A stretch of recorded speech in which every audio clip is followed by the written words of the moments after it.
Welcome back to Full Circle, Florida. I covered a lot of ground with Senator Marco Rubio, including his thoughts on the current drama politics in Tallahassee.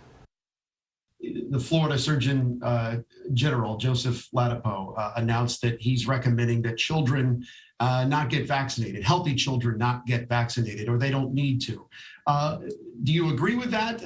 Obviously, that contradicts what the CDC has been saying and other World Health Organizations.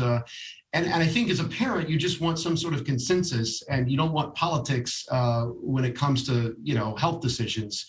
What do you tell people? Well, I have no basis of expertise to give people advice on whether or not to vaccinate their children. I can point them to where the information is. I'll point them to the Florida Department of Health's website so they can read why he reached that conclusion. And they can read the other ones from the CDC, the World Health Organization, of course, talk to their own physician about it.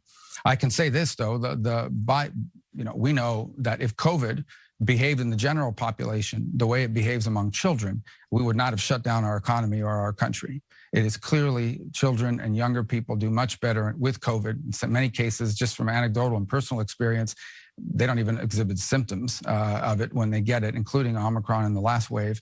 And you have to weigh that against the potential, what you may think potential risk might be of being vaccinated or not vaccinated. So that's how I would advise people to say. I would say this, the most dangerous thing our kids will do every day is get in an automobile and drive to school or be driven to school.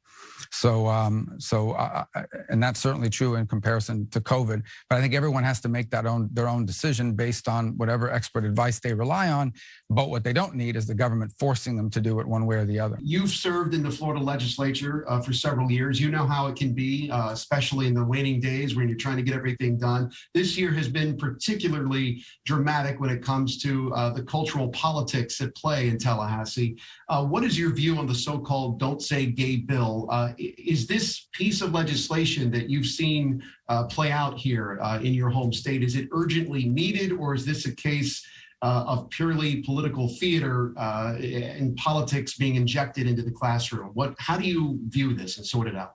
Well, first of all, to call it Don't Say Gay, which is what people have done, is ridiculous. That's not what the bill is about at all. The bill basically says that sexual orientation is just not something schools should be talking to children about, children from kindergarten to sixth grade. Well, why are schools talking to kids about that? We send our kids to school to learn how to read, to learn how to write, to learn about history, to learn about to acquire academic proficiency. We don't send kids to school so the schools can raise our kids. We send them so they can teach them. Raising kids is a job of parents and families, not schools. And so that's what that bill does. And so those who call it whatever they want to call it is because they do want to turn our schools into a place to raise children. Schools are not about raising children. They're about teaching children. Senator Rubio, thank you for your time. Really appreciate it. Thank you.